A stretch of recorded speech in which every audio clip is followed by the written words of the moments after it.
Perkenalkan, nama saya Daviana Fadila dari kelas 6G NPM 03711717189, dosen pengampu mata kuliah Budaya Masyarakat Demokratis itu Pasanto MPT. Nah, saya dari Prodi Pendidikan Guru Sekolah Dasar Fakultas Keguruan Ilmu Pendidikan. Nah, hari ini saya akan mempresentasikan tentang sistem pemerintahan Indonesia.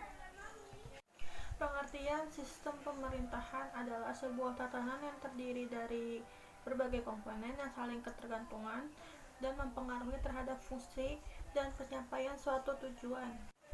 Nah, dalam sistem ini, presiden akan bertindak sebagai kepala pemerintahan yang memiliki hak untuk membuat dalam berbagai keputusan atau tindakan yang berkaitan dalam suatu negara tersebut.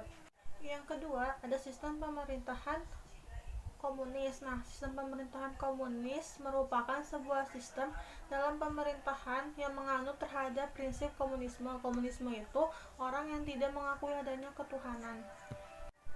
Yang ketiga, ada sistem pemerintahan parlementer. Sistem ini merupakan sebuah sistem pemerintahan di mana parlemen telah memainkan sebuah peran yang sangat besar terhadap pemerintahan di dalam negaranya.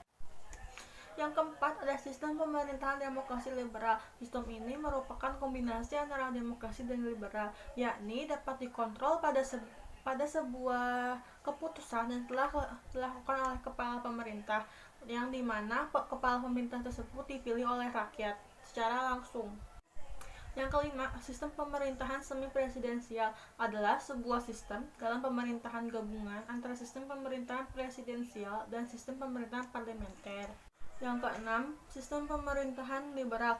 Sistem ini merupakan sebuah sistem dalam pemerintahan yang telah menganut dalam suatu prinsip kebebasan sebagai dasar untuk menentukan kebijakannya. Nah, di sini ada sistem pemerintahan Indonesia. Nah, periode pemerintahan itu dibagi menjadi 3, Orde Lama, Baru, dan Reformasi. Yang pertama, Orde Lama. Pada masa Orde Lama ini merupakan sistem pemerintahan yang digunakannya adalah sistem presidensial.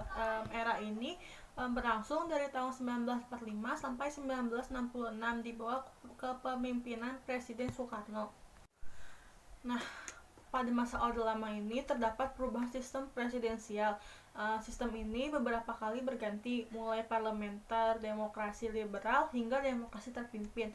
Nah, yang pertama itu sistem parlementer. Sistem parlementer ini perubahan sistem pemerintahan dari presidensial menjadi parlementer terjadi pada tahun 1945 sampai 1950.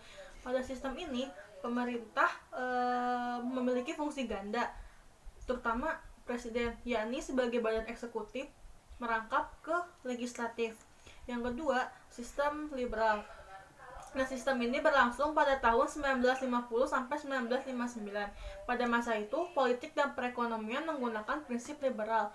Hal ini terlihat dari keputusan presiden dan wakil presiden tidak menggunakan Yang kedua, sistem liberal. Sistem ini berlangsung pada tahun 1950 sampai 1959. Pada masa itu, politik dan perekonomian menggunakan prinsip liberal. Nah, hal ini terlihat dari keputusan presiden dan wakil presiden tidak dapat diganggu-gugat.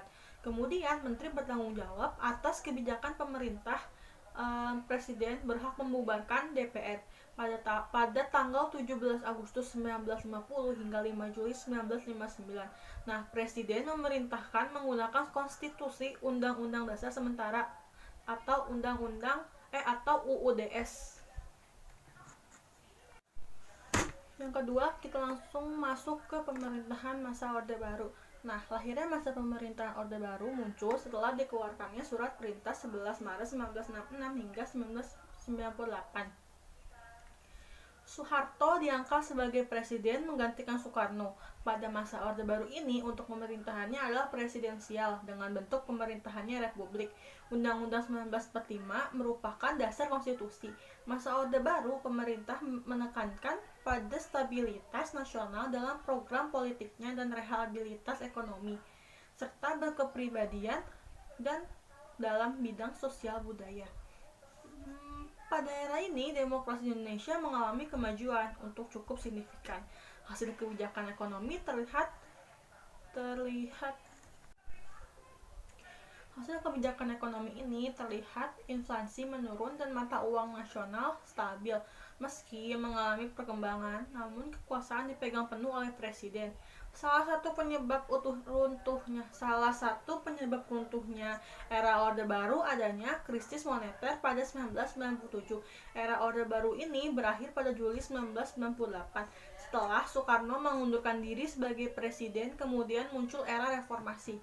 Nah, yang ketiga, ada pemerintahan masa reformasi.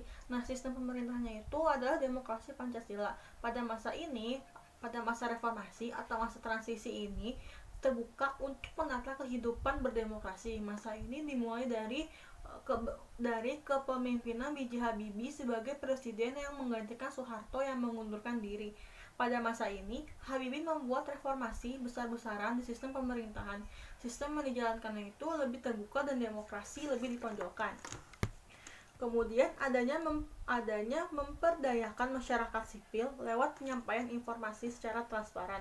Bahkan adanya proses pemilihan secara langsung baik itu presiden dan wakil presiden, kepala daerah, hingga anggota DPR. Pemilihan pertama secara langsung dilakukan pada tahun 2004. Demokrasi pada masa ini telah berkembang dengan kesadaran masyarakat dalam kehidupan berpolitik nasional. Sekian mungkin dari saya, mohon maaf bila ada salah kata. Wabillahi taufiq wal hidayah. Wassalamualaikum warahmatullahi wabarakatuh.